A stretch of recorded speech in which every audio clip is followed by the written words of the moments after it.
to today's reading from our book, If You Plant Seeds of Happiness, Flowers of Happiness Will Bloom. And today's story is chapter 4, story number 5, page 91. You are not a weak or a useless person. People speak of winners and losers. Recently, many people take the attitude that the only important thing is to win and make the other guy lose. People have developed a hard attitude regarding winning and losing and think nothing of injuring others. To win in a discussion, to win by physical force, to win through superior knowledge. There are people intent on winning by all means, even with regard to minor matters. Such people are controlled by the desire to show off their superiority to others and adopt an arrogant attitude. On the other hand, there are people who are forced to bow their heads and continually apologize to others.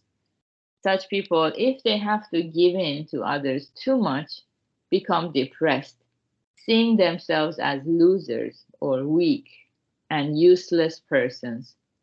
But to lose at something and concede victory to the other person is not a sign of weakness. There are many cases when people are able to lose well because they are strong.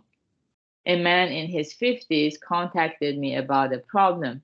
The company he used to work for went bankrupt, and he found work at a new company. His position was that of a freshman employee, so he found himself taking orders from and sometimes being sharply reprimanded by a boss who was 20 years his junior, which he found painful, humiliating, and hard to bear. Since Japan's economy has been stagnant for so long, I'm sure many men have had similar experiences to this. Why have you put up with it so long? I asked. If I had only myself to worry about, I wouldn't have. But you see, I have a child who is still in high school. That shows what a wonderful parent you are, willing to bow your head to someone 20 years younger for the sake of your family. I think that's a fine thing to do, and it shows how strong minded you are. I encouraged him and introduced this poem to him as well. Bearing flowers, giving others a wide berth on the narrow mountain road. The idea is that when traveling on a mountain road so narrow that only one person at a time can pass, two travelers meet coming from opposite directions. One has his hands free, but the other is carrying many beautiful flowers.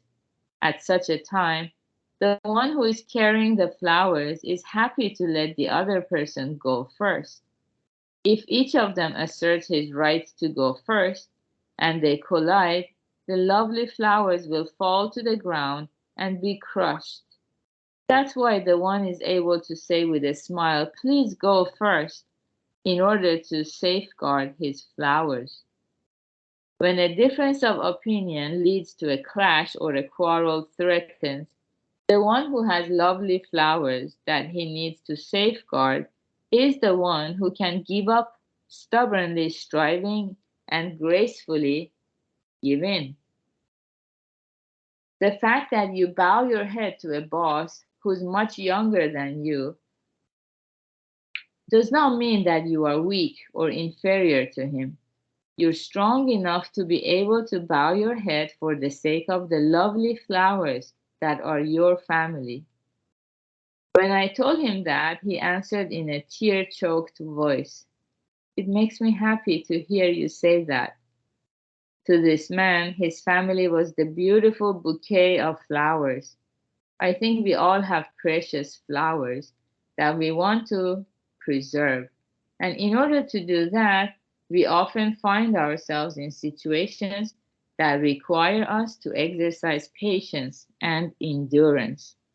For example, a person may want very much to acquire some skill, and to do that, he must study the very basics of a field together with people much younger than he is.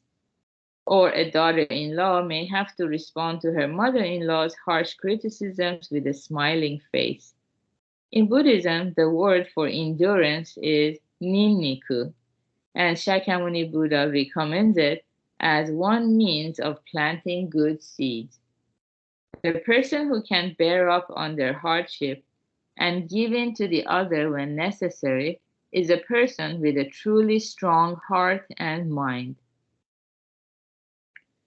Okay, very good. So this is a beautiful story today we have, and about the importance of yielding and not insisting too much on our own way and our own opinions and our own desires.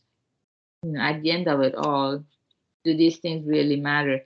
I was watching a YouTube video and the speaker was saying, um, like, you know, she was in a very critical situation, like life and death. And she asked this question to the audience: if you're in the life and death situation, do you have anything? Do you know anything that is of any use?